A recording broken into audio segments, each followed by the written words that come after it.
TVT au cœur de l'information.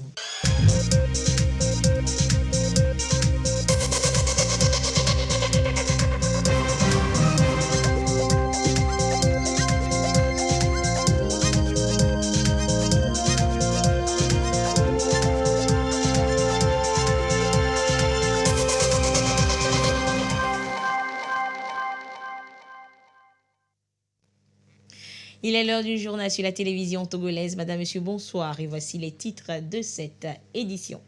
L'entrepreneuriat s'invite dans le monde rural.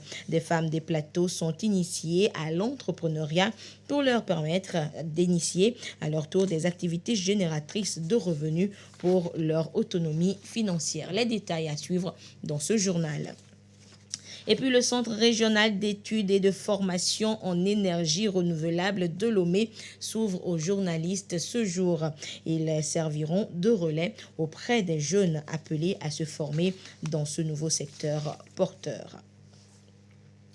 Voilà donc pour les titres. D'abord, sachez que ce mercredi, le Conseil des ministres était réuni sous la conduite du chef de l'État Faure Essozimna Gnazingbe pour examiner et adopter 3 projets de décret et écouter 4 communications. L'essentiel du Conseil avec le ministre en charge de la communication, porte-parole du gouvernement, professeur Akoda Ayouadan. Communiqué du Conseil des ministres du 3 août 2022. Le Conseil des ministres s'est réuni ce mercredi 3 août 2022, sous la présidence de son Excellence M. Faure Essozimna Gnazingbe, président de la République. Le Conseil a examiné 3 projets de décret et écouté 4 communications. Au titre des projets de décret, le Conseil a examiné et adopté le projet de décret fixant les modalités d'application de la loi numéro 2013-011 du 7 juin 2013 portant Code de la route. Ce texte s'inscrit dans la dynamique des réformes engagées par le gouvernement dans le secteur des transports en vue d'améliorer la sécurité des usagers de la route. Le Conseil a ensuite examiné et adopté le projet de décret portant mission, composition, organisation et fonctionnement du Comité de régulation de l'assurance maladie universelle AMU.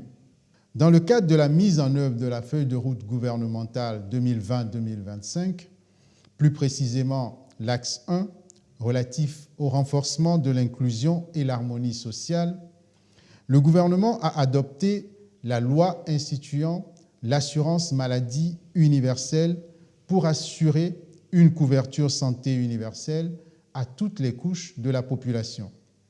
Afin de renforcer le cadre de gouvernance de cette assurance, le présent projet de décret crée un comité de régulation inclusif dont l'objet sera de donner les orientations nécessaires, de garantir l'équilibre financier et de contribuer à la pérennité du système national d'assurance maladie. Le Conseil a enfin examiné en première lecture le projet de décret portant institution de redevance pour services rendus par l'Agence nationale de l'aviation civile, ANAC. L'étude de ce texte se poursuivra lors d'un prochain Conseil. Au titre des communications, le Conseil a suivi une présentation sur l'écosystème de la cybersécurité du Togo, faite par le ministre de l'économie numérique et de la transformation digitale. La cybersécurité et la lutte contre la cybercriminalité sont des enjeux pris en compte dans les politiques publiques au plus haut niveau dans notre pays. La présentation a porté sur les objectifs, missions et activités déjà réalisées par les 2 organismes chargés de la gestion de la cybersécurité au Togo, l'Agence nationale de la cybersécurité ANSSI et Cyberdéfense Africa CDA. En effet, la création de l'ANSSI et de son bras opérationnel Cyberdéfense Africa permet au Togo d'avoir un cyberespace plus sûr et plus résilient. Pour maintenir un cyberespace sécurisé, le gouvernement exhorte à une franche collaboration entre les différents acteurs des domaines publics et privés et l'ANSSI. Le Conseil a ensuite écouté une communication relative aux conditions et modalités d'occupation privative du domaine public et de gestion du domaine privé de l'État, présentée par le ministre de l'Urbanisme, de l'Habitat et de la Réforme foncière.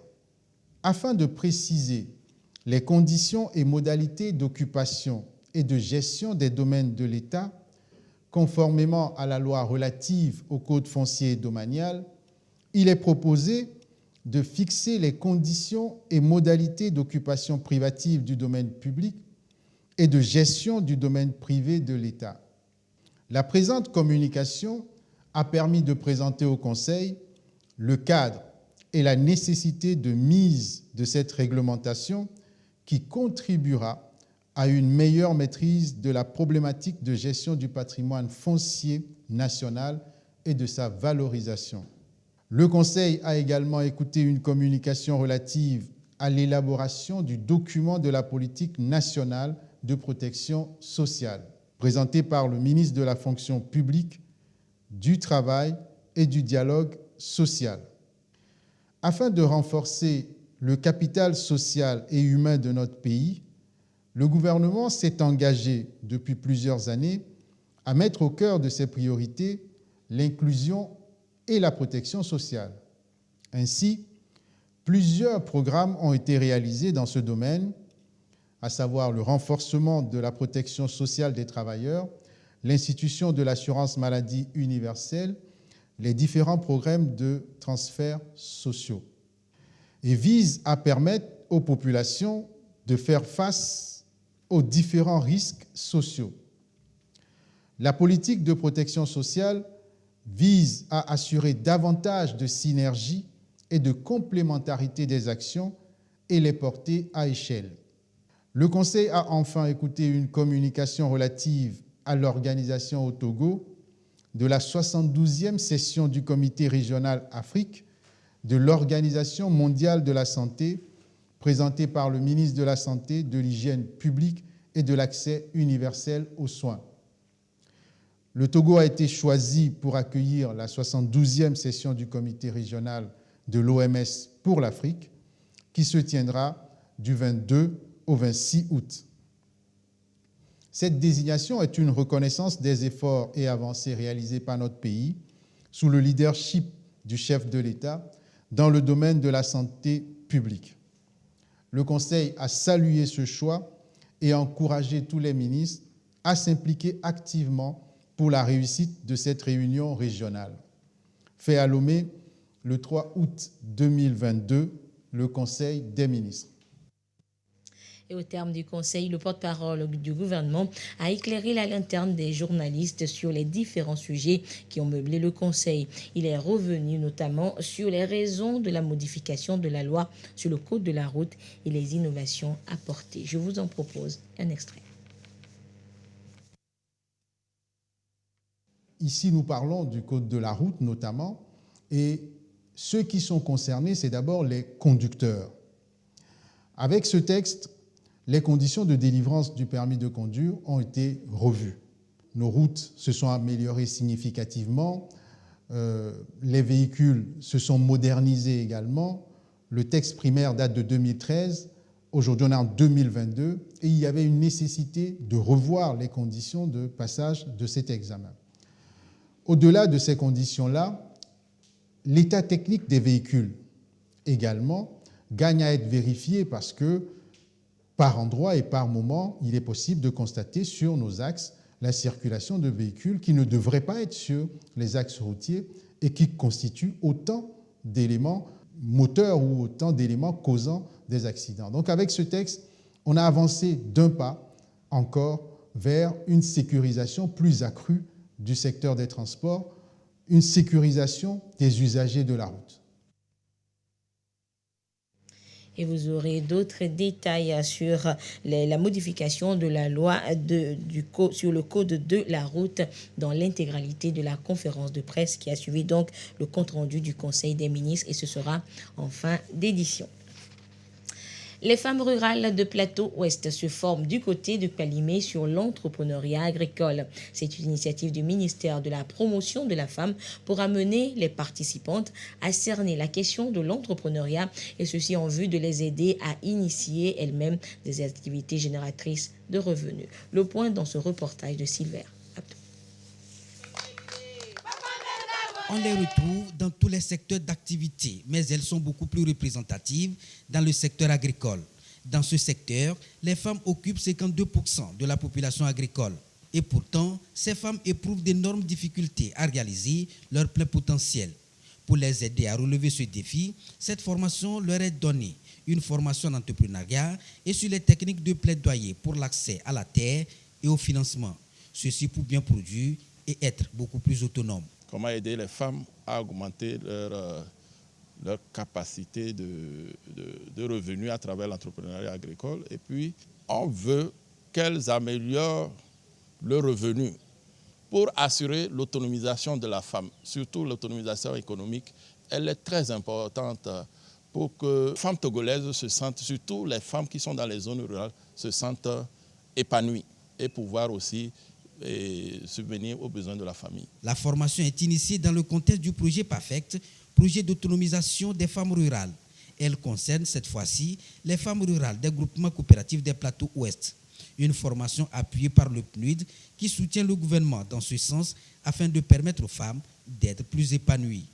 L'autonomisation économique de la femme est un élément clé de la participation et en mettant davantage de moyens pour accompagner nos mamans qui assurent notre sécurité alimentaire, eh bien, l'objectif de développement durable ou des desseins qui a fait partie des objectifs en revue au forum politique de haut niveau sera atteint à l'horizon 2030 au niveau du Togo et le programme des Nations Unies, à l'instar d'autres agences sœurs, est disponible pour continuer à apporter ce soutien au Togo. L'ambition est d'orienter les femmes à augmenter leurs revenus et surtout à mieux planifier et à s'organiser pour jouir du fruit de leur travail. Et restons toujours dans le monde agricole avec cette haute formation, cette fois à l'endroit des leaders des zones d'aménagement agricole planifiées ZAP. Ils découvrent la contractualisation agricole. De quoi s'agit-il? Retrouvons Silver Abdou pour des précisions. Orienter les producteurs agricoles vers une agriculture contractuelle pour leur permettre de mieux produire et avoir accès facile au marché et éviter surtout la mévente. Beaucoup de producteurs se familiarisent avec cette nouvelle pratique, une pratique visant à leur donner les outils en lien avec les techniques de marketing et de négociation. Il est question de produire, mais seulement pas produire, mais produire pour pouvoir vendre. Alors, il faut que les leaders aient cette capacité de pouvoir négocier. Aujourd'hui, nous inscrivons dans une chaîne de valeur. Donc, pour les producteurs, ils doivent aussi savoir faire leur compte d'exploitation avant de pouvoir accepter le prix qui leur sera proposé. La formation a réuni les producteurs des zones d'aménagement agricole planifiées ZAP des Plateaux Est. Une formation pour bien les recadrer en vue d'une contractualisation agricole réussie. Comment est-ce que nous menons l'action pour que le petit producteur qui a sa petite entreprise puisse avoir accès au marché dans des conditions compétitives qui l'arrangent et que les grandes entreprises du Togo qui existent également puissent avoir accès à l'approvisionnement dans de bonnes conditions et être compétitives sur le marché.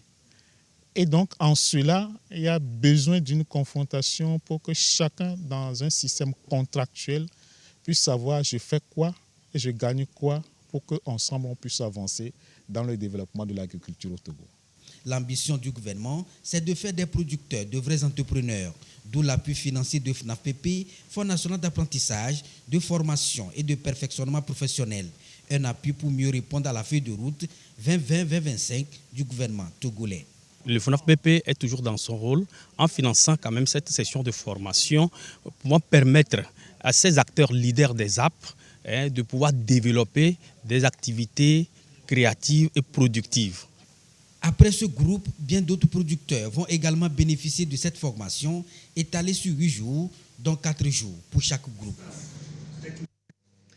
Le Centre régional d'études et de formation en énergie renouvelable CREFER a ouvert ses portes depuis juillet dernier à Lomé avec pour objectif premier de former la jeunesse africaine aux métiers liés à l'énergie.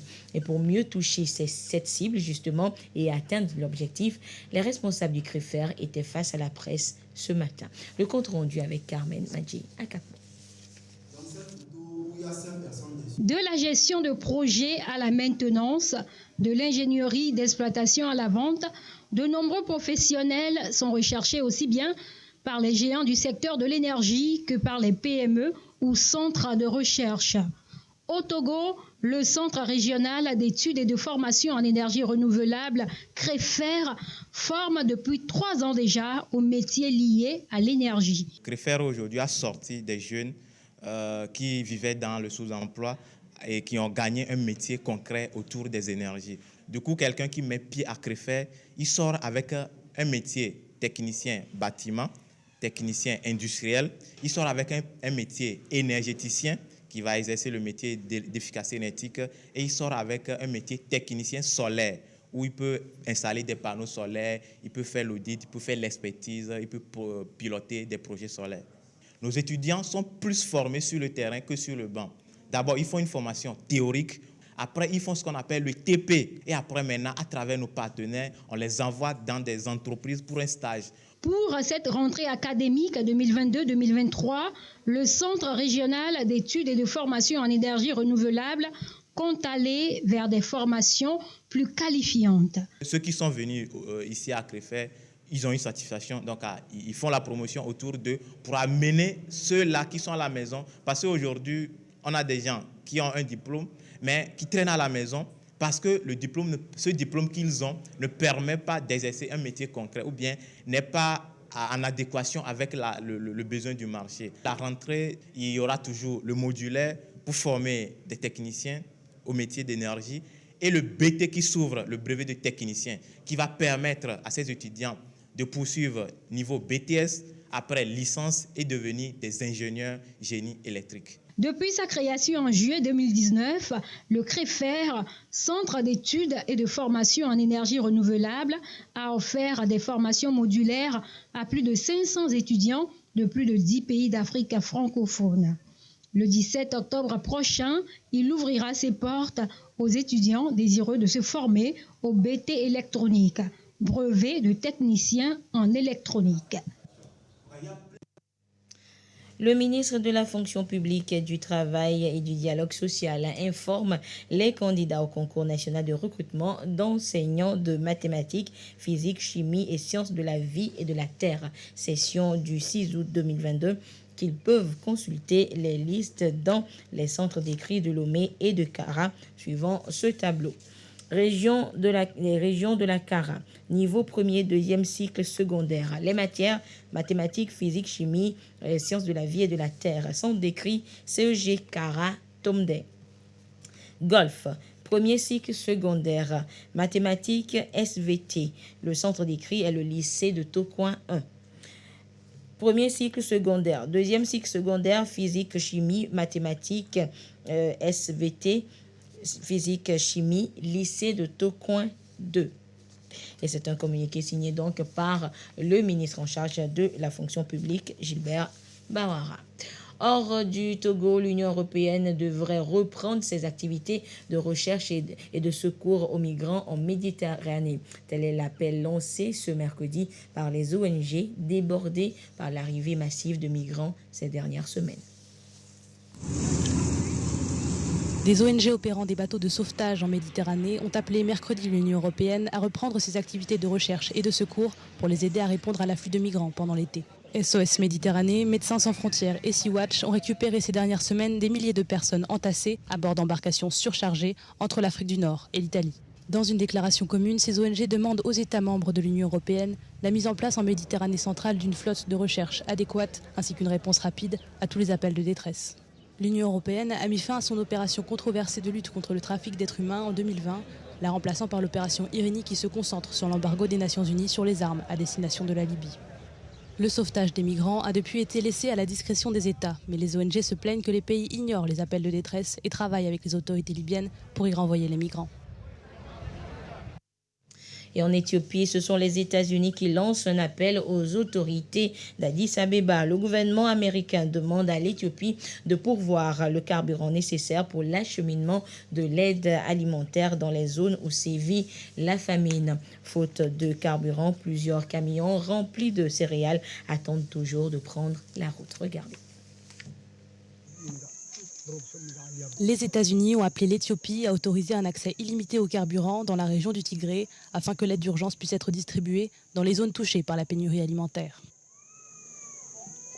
L'ambassade américaine à Addis Abeba a publié sur Twitter des images montrant des entrepôts remplis de sacs de céréales qui, selon eux, ne peuvent être distribués en raison de la pénurie de carburant.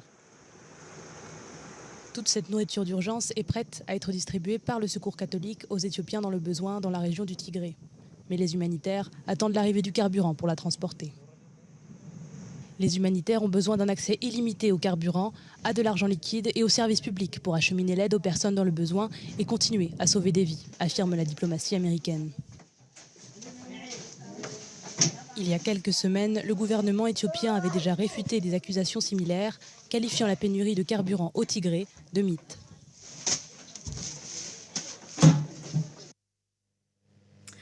À Lomé et un peu partout, c'est les vacances et les enfants sont à la maison à courir dans tous les sens. Et pas toujours évident de les garder sous contrôle et un accident est très vite arrivé. Et certains parents, dans ce genre de situation, se réfèrent à des personnes peu qualifiées.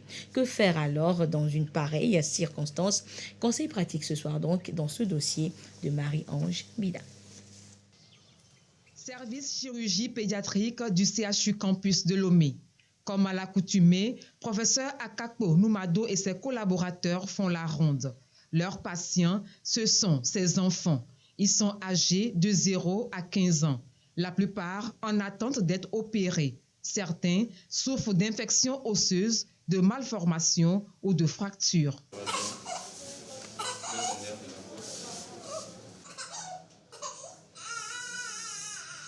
Au fond de la salle se trouve le petit Émile. Amputé du bras droit, entre deux sanglots, il réclame l'attention de sa mère.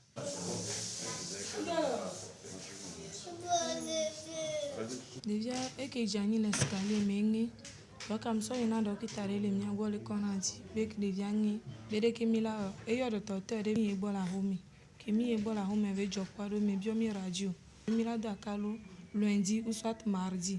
Et floa parler. Aboantie e blene kudo betadine bena e son mina trova que mi trova soit aboava tro ibon aboagble yo bena que mamila soit aboa. Le petit Émile n'est pas un cas isolé. Beaucoup d'enfants ont souvent des complications suite à une fracture. Lorsque la fracture se produit et que les parties molles qui recouvrent l'os sont ouvertes et qu'on voit l'os, c'est déjà une gravité. Ça ouvre la voie à l'infection de l'os. Et quand l'os est infecté, c'est une situation très grave. On peut avoir également des lésions associées à la fracture, c'est-à-dire une atteinte d'un vaisseau. Lorsque la fracture se produit et qu'une artère qui passe à côté de l'os est coupée, c'est une gravité immédiate. C'est la même chose pour les nerfs. Bon, secondairement, lorsque le personnel non qualifié se permet de soigner une fracture, et très souvent, on aboutit à des complications. Et quelles sont ces complications? La plus grave, c'est quoi? C'est la nécrose chez l'enfant. Les enfants sont souvent victimes d'accidents domestiques, de circulation ou d'accidents de jeu. Dans une autre salle, nous rencontrons ce petit garçon. Tombé d'un arbre, il est en attente d'être opéré.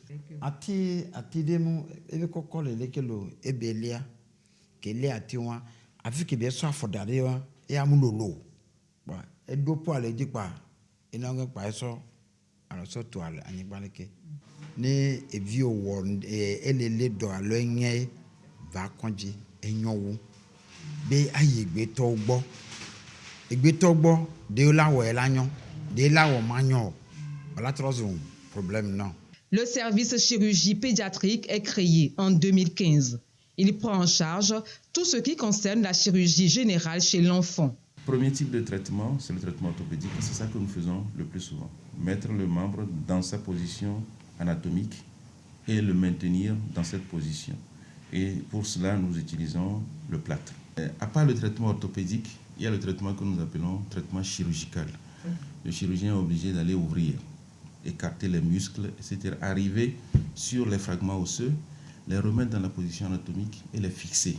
Donc ce traitement chirurgical s'impose à nous dans certains types de fractures. Ceux qui soignent traditionnellement ces fractures, je crois qu'il faut être humble dans son domaine et connaître ses limites. Et que quand la fracture est un peu compliquée, ce n'est pas la peine de tromper les gens. En ces temps de vacances, les enfants sont plus exposés à tout type d'accident. Les parents sont appelés à rester plus vigilants et en cas d'accident, les amener au centre de santé le plus proche, s'entraîner les pas.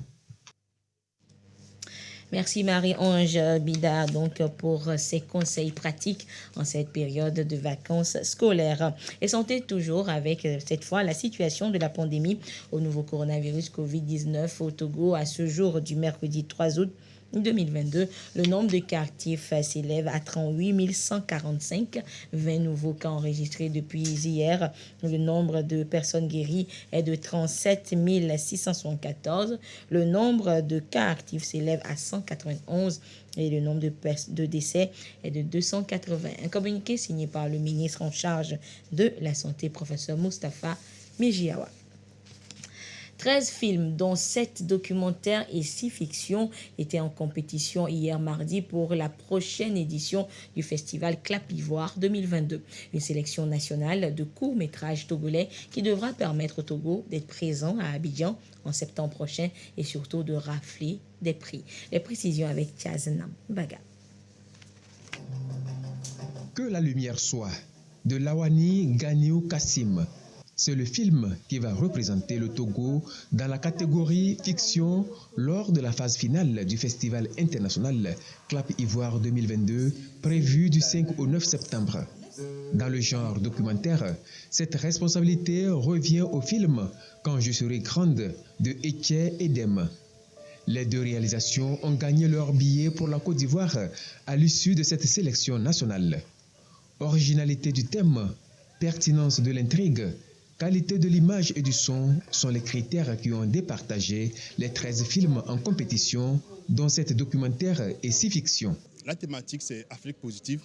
Voilà, donc l'idée, c'est de mettre en lumière tout ce qu'il y a de positif en Afrique, les problèmes que nous avons. Donc on s'est dit comment essayer de trouver des solutions à ces problèmes-là.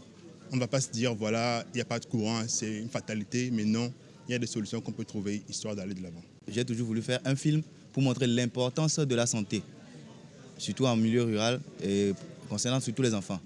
Donc du coup, j'ai dû faire d'une pierre deux coups. Consacré exclusivement aux films de format court-métrage, Clap Ivoire ambitionne de servir de tremplin aux jeunes cinéastes de l'UOMOA. Le cinéma togolais s'est beaucoup illustré ces dernières années. Pour cette 22e édition, il entend bien se positionner comme le meilleur de l'espace communautaire. Nous venons de sélectionner les 2 meilleurs films qui vont représenter notre pays à Clap Ivoire. Et nous avons chaque année eu cette chance de sélectionner vraiment les meilleurs et qui nous représentent dignement. Je crois que nous allons encore revenir cette année avec des meilleurs prix. Le grand absent de cette sélection nationale, le cinéma animé. Le directeur de cabinet du ministère de la Culture et du Tourisme a souligné les différentes réformes audacieuses engagées dans le secteur, dont l'adoption du nouveau code du cinéma et de l'image animée pour renforcer le dynamisme du 7e art au Togo. Les prix des meilleurs films retenus vont être remis à l'apothéose de la semaine du cinéma togolais prévue du 26 août au 10 septembre 2022. Sport football à présent avec l'ouverture le samedi 6 août prochain du tournoi Dr Kaolo à Lomé. Un rendez-vous qui mettra aux prises les clubs de première et deuxième division pour rendre hommage à la star du ballon rond togolais décédé il y a 50 ans. Le compte rendu de la conférence de presse avec Aflim Johnson. Edmond Appétit, alias Dr Kaolo, un nom, une histoire, une légende du football togolais, gâchette à but de l'étoile filante de Lomé et de l'équipe nationale du Togo des années 1965-70. 50 ans après que l'artiste du Curon est passé accidentellement de vie à trépas dans la fleur de l'âge, sa famille sportive, la Viva Filante, veut immortaliser son œuvre à travers une compétition. Le tournoi Dr Kaolo démarre cette année. Nous voulons semer dans la nouvelle génération ce Dr Kaolo. Ça, c'est le point important. 50 ans, c'est un âge d'or. On a tenu compte de l'intérêt de la nation, puisqu'il y a d'autres équipes qui doivent nous représenter pour les coupes continentales. Étoile Finance, c'est une équipe de Lomé, donc on a tenu compte de ces deux critères. La première édition du tournoi Dr Kaolo, c'est 8 clubs dans les starting blocks. L'Étoile Filante haute devra composer avec 3 autres équipes de la capitale Lomé, ASOTR, Agaza et Entente 2 dans la poule A. L'association sportive des chauffeurs de la COSA, tête de série de la poule B, a affaire à 2 promus pour l'élite la saison prochaine, Espoir de Chevier et Tambo FC de Dacia. Le 4e club de la poule B, c'est l'Est Togoport. Tournoi Dr Kaolo, première édition, les choses sérieuses commencent ce 6 août au stade municipal de Lomé. À l'affiche, Étoile Filante à SOTR. Du spectacle en vue, à la hauteur, espère-t-on, du talent de celui qui fut l'un des meilleurs footballeurs togolais de tous les temps. Rendez-vous donc le 6 août prochain. Et je vous propose à présent de suivre l'intégralité de la conférence de presse qui a suivi le compte-rendu du Conseil des ministres de ce mercredi.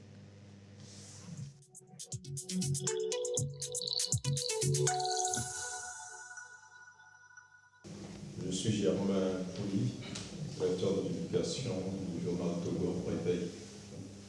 Monsieur le ministre, selon les statistiques, il y a environ 20 accidents de circulation chaque jour au Togo, des accidents qui font presque 2 morts au quotidien. Quel grand changement y aura-t-il donc en termes de réduction du taux d'accidents sur nos routes avec le décret fixant les modalités d'application du code de la route qui vient d'être examiné ce jour en Conseil des ministres? Le gouvernement, depuis bientôt quelques années, a entrepris de moderniser son arsenal législatif relativement à la sécurité routière, en même temps que les infrastructures routières ont connu une modernisation significative. Mais vous l'avez noté, nous constatons encore un nombre trop important de victimes dans les accidents de la circulation. Ce texte vient compléter le dispositif existant. Il permet désormais de doter, n'est-ce pas, les différents acteurs du secteur des transports d'outils juridiques afin de réguler au mieux le secteur. Mais au fond, ici nous parlons du code de la route notamment, et ceux qui sont concernés, c'est d'abord les conducteurs. Avec ce texte, les conditions de délivrance du permis de conduire ont été revues. Nos routes se sont améliorées significativement, les véhicules se sont modernisés également. Le texte primaire date de 2013, aujourd'hui on est en 2022, et il y avait une nécessité de revoir les conditions de passage de cet examen.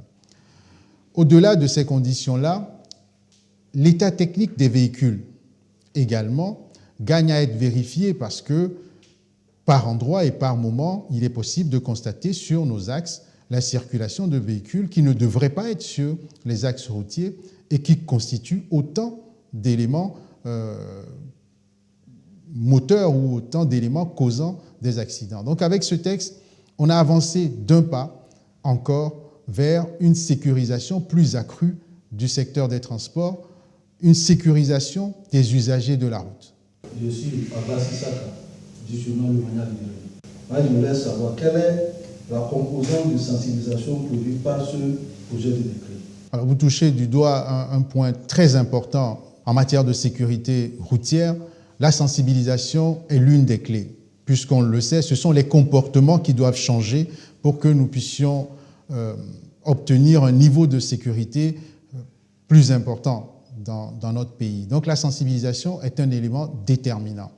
Alors, de façon précise, le Code de la route n'insiste pas particulièrement sur la sensibilisation, même si il y a des éléments, mais dans notre pays, Si nous prenons le ministère des Transports routiers, aériens et ferroviaires, il y a une direction qui est chargée de la communication et qui fait un travail de sensibilisation non négligeable.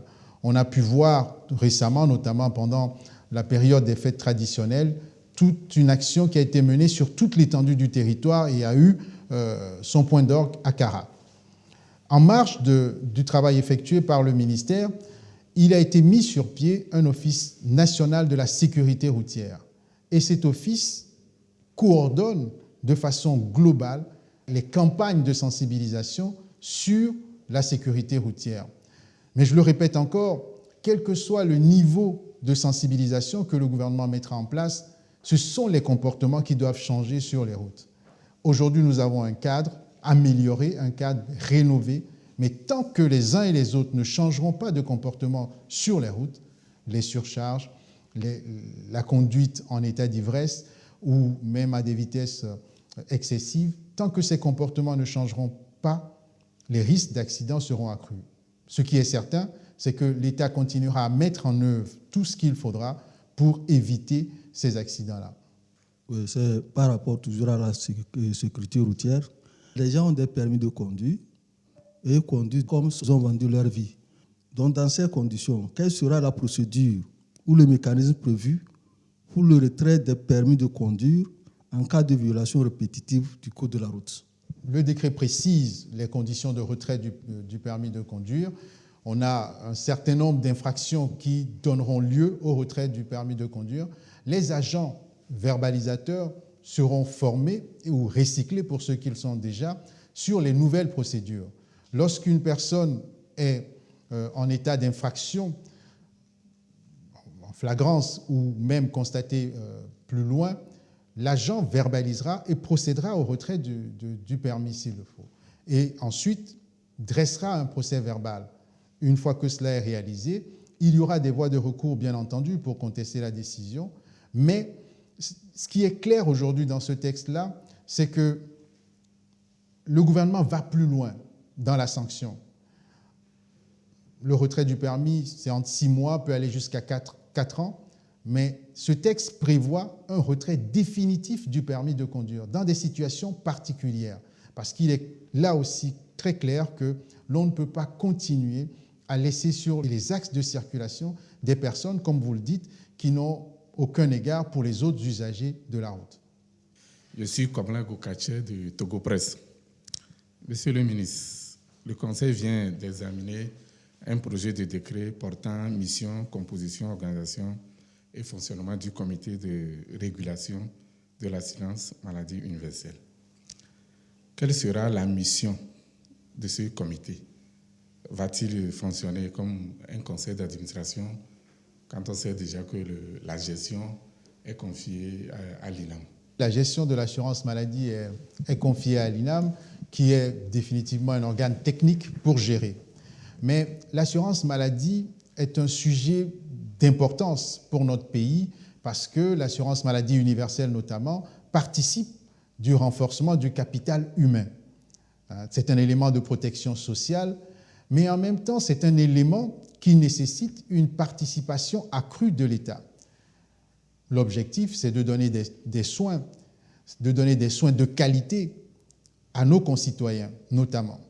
Et ces soins-là, pour qu'ils demeurent de qualité, il faut qu'il y ait un organe, on va dire externe, ou en tout cas un organe supérieur, que nous appelons ici le comité de régulation, qui a pour objectif de veiller à ce que les soins qui sont donnés restent de qualité, de veiller à la pérennité du système, parce que stratégiquement, il y a des actions à mener pour que le système reste pérenne. Ce système-là doit être financé.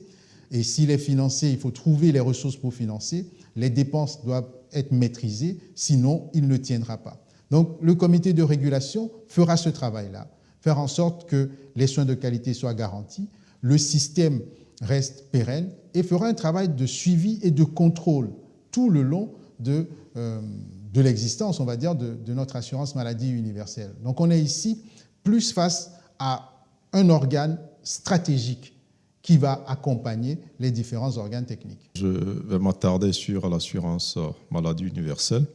Après la mise en œuvre de l'INAM, plusieurs, j'allais dire nombreux, sont ces Togolais qui attendent donc l'assurance maladie universelle.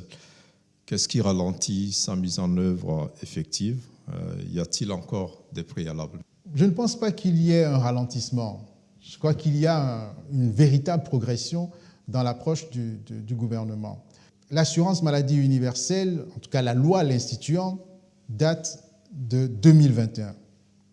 Mais avant la loi, il y a eu une expérimentation, si on peut l'exprimer ainsi, avec l'INAM qui était ouverte aux fonctionnaires et assimilés.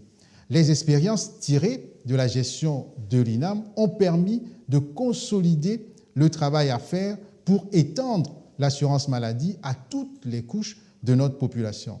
Donc, on l'a observé avec le vote de la loi en 2021. Et si vous nous avez suivis un tout petit peu le long des différents conseils des ministres, un conseil sur deux, un texte ou une communication est donné sur l'assurance maladie universelle. C'est pour dire le caractère progressif de ce qui est mis en place. Et aussi, pour faire un travail comme celui-là, il y a une dimension réglementaire à réaliser. Ces différents textes nous permettent de le faire, mais il y a une dimension technique qu'il ne faut pas négliger parce qu'il faut déterminer le paquet de soins à mettre en place au démarrage. Il faut faire des calculs d'actuaires, si vous le voulez. Donc, tout un travail technique qui est réalisé parallèlement au travail réglementaire. Donc, on ne peut pas dire qu'on est en avance, mais on ne peut pas dire non plus qu'on ralentit. C'est la progression qui voudrait que tout cela se fasse étape par étape. Donc, je peux vous dire que dans la feuille de route gouvernementale, c'est un projet phare et ce projet-là se réalisera dans les délais retenus par la feuille de route 2020-2025. Je reviens par rapport au projet de décret fixant les modalités de redevance pour services rendus par l'ANAC. Est-ce qu'il n'y aura pas d'interférence entre l'ANAC et la SAT? Alors, quels sont exactement les domaines de compétences confiés à l'ANAC dans ce projet? L'ANAC, l'Agence nationale de l'aviation civile, c'est le régulateur du secteur aéronautique, on va dire, dans notre pays. La SALT, c'est une société. C'est-à-dire que la SALT gère l'aéroport. L'ANAC est, on ne va pas dire que l'ANAC est au-dessus, mais l'ANAC est dans la régulation. Le risque d'interférence est nul. Il n'y a pas de risque pour que la SALT vienne effectuer les prérogatives de l'ANAC et vice-versa. Donc, il n'y a pas de crainte là-dessus. Le texte qui a été étudié en première lecture et qui n'a pas encore été adopté a identifié les redevances qui devraient faire l'objet de perception de la part de l'ANAC. Donc, au prochain Conseil des ministres, tout cela sera précisé et je pourrai vous en dire encore plus. Monsieur le ministre, on va parler de la cybersécurité à travers la mise en place de l'Agence nationale de cybersécurité, l'ANSSI.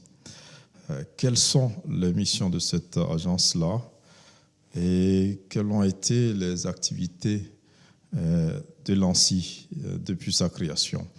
Et autre préoccupation, est-ce qu'un citoyen comme moi ou mon cousin au village peut saisir l'ANSSI pour profiter de ses services?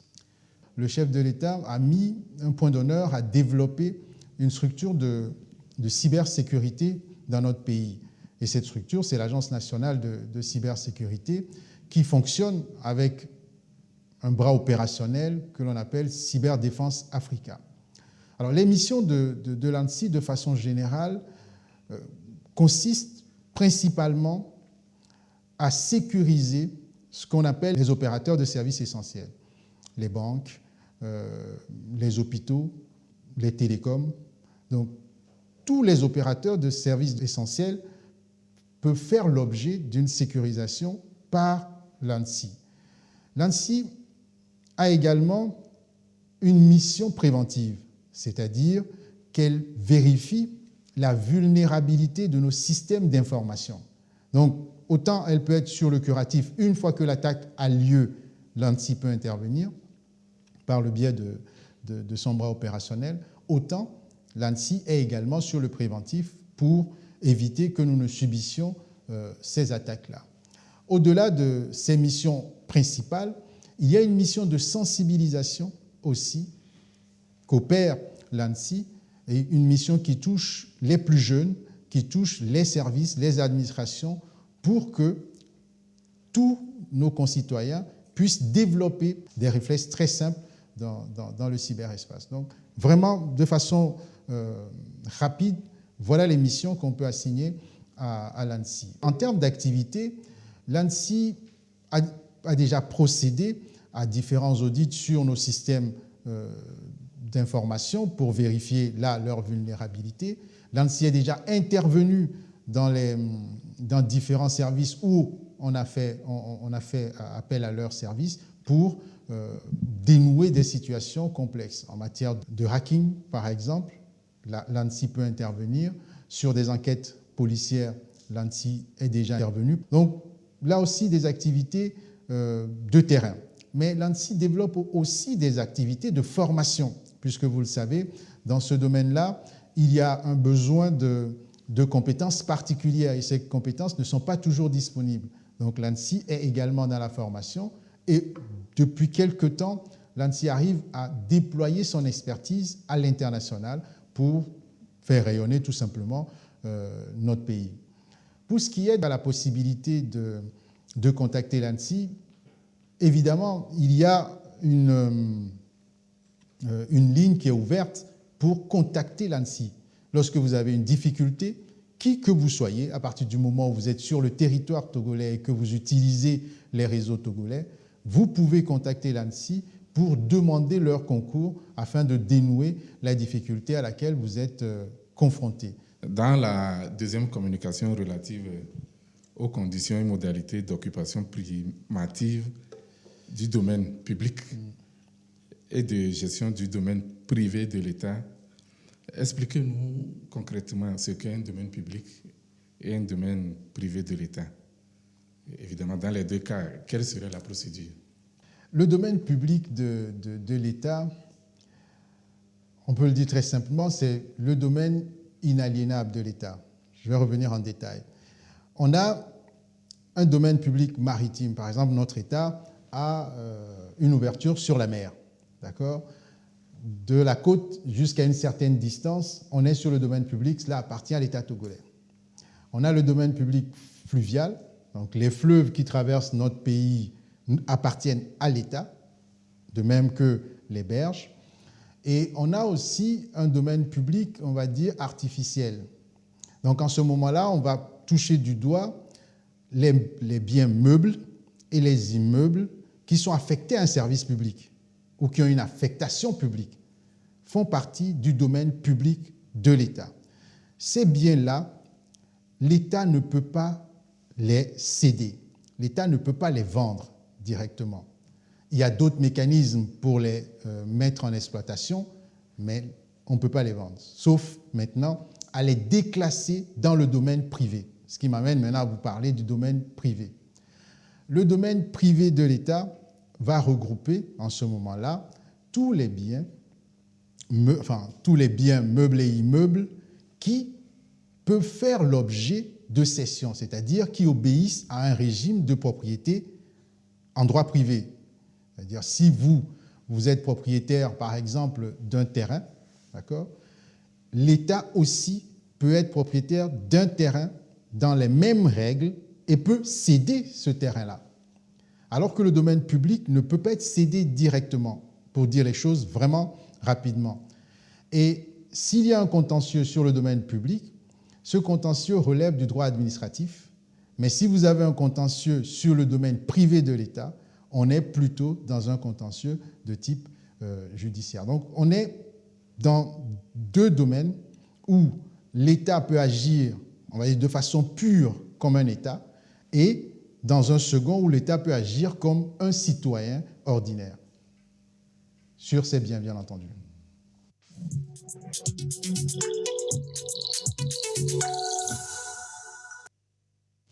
Et pour terminer donc ce journal, cette série de communiqués, le ministre des Armées porte à la connaissance des candidats déclarés admissibles au concours d'entrée dans les classes de 6e et de seconde au collège militaire et Yadema de Chichao, session 2022, qui sont priés de se présenter le lundi 8 août 2022 au centre hospitalier des armées de Lomé-Chal ou au centre médical des armées du régiment parachutiste commando pour la visite médicale d'aptitude.